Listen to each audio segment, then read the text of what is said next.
Welcome back to Movie Recaps. Today I will show you an action thriller film from 2007, titled Shooter. Spoilers ahead. Watch out and take care. In the middle of the Ethiopian desert, Sniper Sergeant Bob Lee Swagger and his spotter Corporal Donnie Fenn are on a peacekeeping mission. Once they take care of the enemy vehicle they are here for, they're ready to leave, but suddenly, a whole army of hostiles shows up that wasn't supposed to be there. As both armies open fire, Bob uses his remarkable sniper skills to kill as many enemies as possible, but bombs are starting to explode around them, so they request extraction. Unfortunately, their CIA support team completely ignores them and cuts off communication, resulting in Donnie's death when a helicopter shoots at them. Furious, Bob fires back, and after missing a few shots, he manages to hit the helicopter's propellers and make it crash. 3 years later, Bob is living as a recluse with his dog in the mountains of Wyoming. One afternoon, he's approached by Colonel Isaac Johnson, who has a mission for him, to plan the president's assassination. He mustn't execute it, just plan it, because they've received intel that an assassination attempt will be happening soon, so they need an expert to figure out how and where so they can stop it.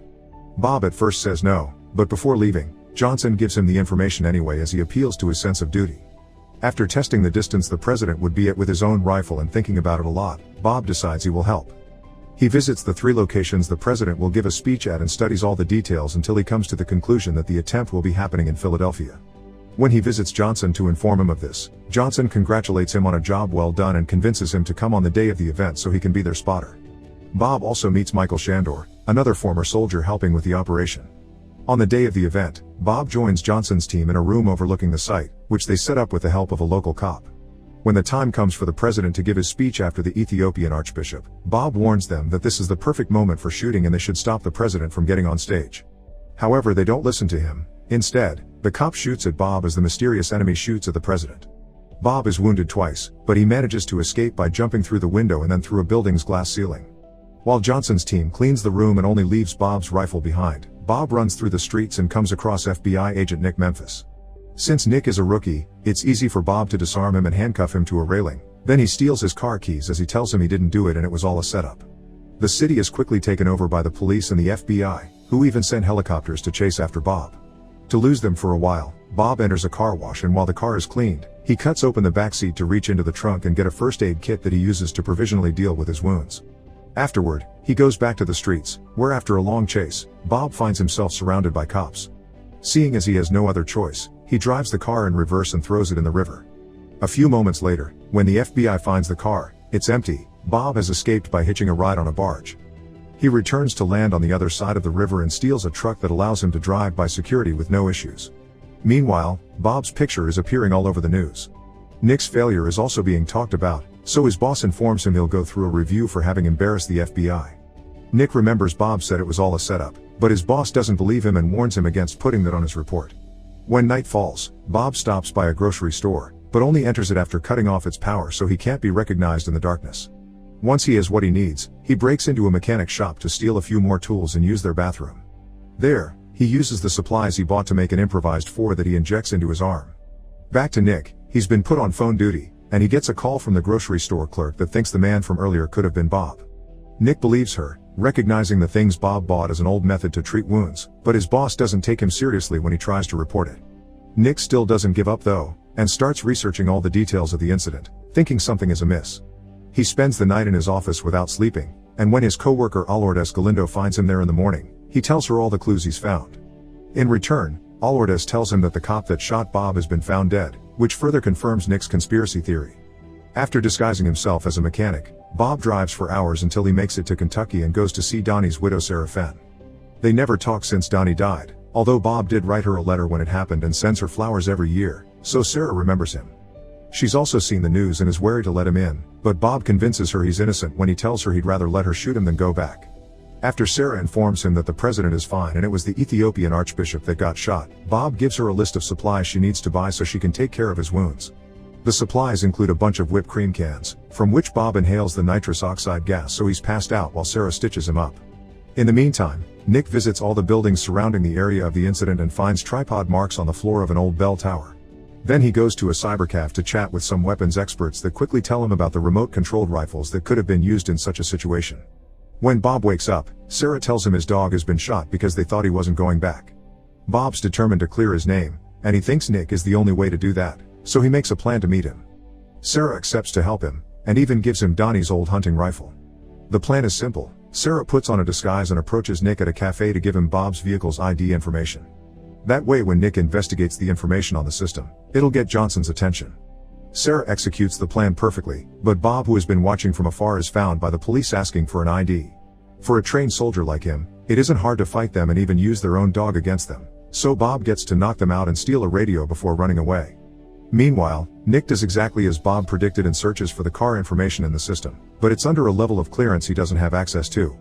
He asks Alwardes for help, and after some hesitation, she tells him which case has such clearance and confirms that the newscasts got tapes of the incident that were heavily edited. The other part of Bob's prediction also comes true. All of Nick's snooping around is noticed by Johnson's men, so of course, they'll take care of it. Nick is kidnapped and beat up for information, but since he won't talk, the thugs put up a contraption to shoot him and make it look like Nick did it to himself. Fortunately, Nick is saved at the last minute by Bob, who kills all the thugs with his rifle from afar before coming inside. Nick offers his help to do this the legal way since he can prove Bob didn't shoot the Archbishop, but Bob only wants revenge and the law can't give him that. It may clear his name, but the corrupted names will still be in power and do the same thing again in a couple of years. Since Nick has already done enough to lose his own job, he accepts to help. While Johnson's men find out Bob has sent flowers to Sarah every year and sends someone to kidnap her so they can use her as bait, Bob and Nick drive to Tennessee to meet Mr. Raitt, a firearms expert.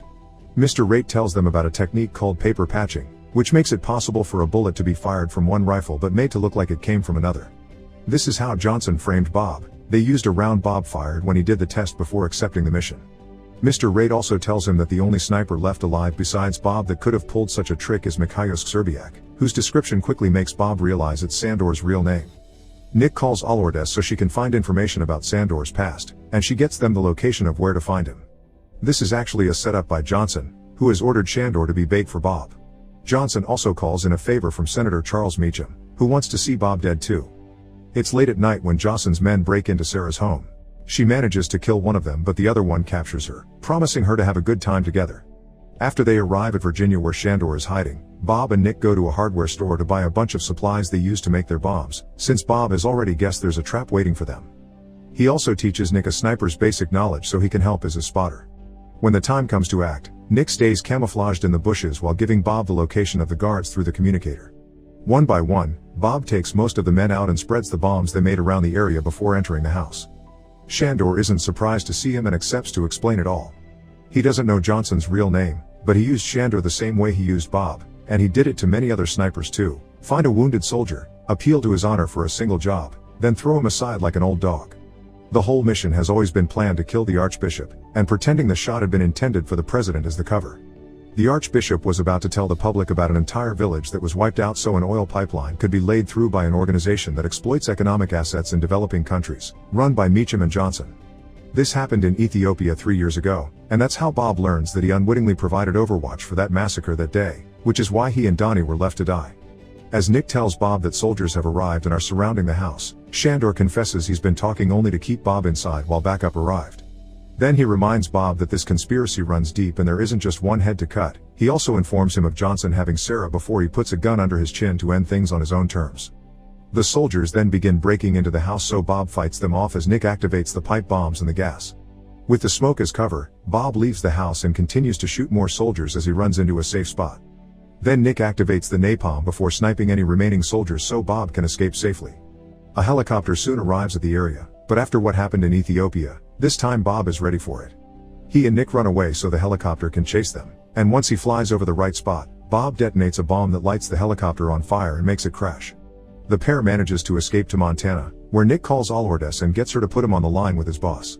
Nick only tells them he's with Bob and that he can't trust them before hanging up, because this whole chat is a setup for Johnson to track the phone and call them. Bob offers him a deal. He'll get Sarah back, and in exchange, he'll give them Sandor's confession about what happened in Ethiopia, which he secretly recorded.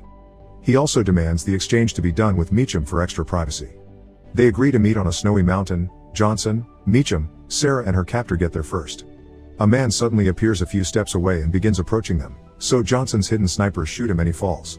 But this is all a trick. That man is Nick and he's wearing a piece of metal under his jacket, so he's fine. He acted as bait so Bob could find Johnson's snipers and kill them, which is quickly followed by shooting the thug that is keeping Sarah. While the FBI receives a letter from Nick telling them about this encounter, Bob approaches the group to do the exchange, but first Nick makes everyone drop their weapons. Sarah takes one of those guns to shoot the thug for what he did to her, and Bob comforts her before finally talking to Meacham. It's all rather pointless though. After offering Bob a job, Meacham reminds him how deep the corruption runs in the system. Realizing how useless his recording is, Bob decides to burn it right before the FBI arrives to arrest him. A few days later, in Washington, D.C., Bob is allowed to have a private meeting with Attorney General and other FBI leaders. Nick, Sarah and Johnson are there too. Bob had requested for the rifle of his that had been found at the scene of the crime to be brought, and now he uses it to prove his innocence.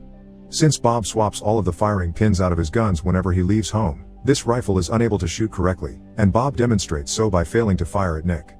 The Attorney General accepts this evidence and grants Bob his freedom, but he can't accept his accusations against Johnson and Meacham because he lacks proof. Nick cuts in and shows him pictures of the massacre in Ethiopia, but the Attorney General claims he can't do anything about it because it's out of his jurisdiction. Sometime later, Meacham, Johnson, and their assistant are at the senator's mountain cabin when suddenly, Johnson falls dead from a shot and their car outside explodes. It's Bob, who is now at the door shooting the security guard and then the assistant before going after Meacham. When the senator reminds him he's part of the USA government, Bob just replies exactly and kills him as well. Afterward, he puts his gun in Johnson's hand and breaks the gas pipe, so once he leaves the house, the building explodes too. Bob eventually reaches the road where Sarah is waiting for him in a car, so they drive away to start a new life together. Make sure to subscribe and turn on notifications so you can watch more videos like this. Thanks for watching.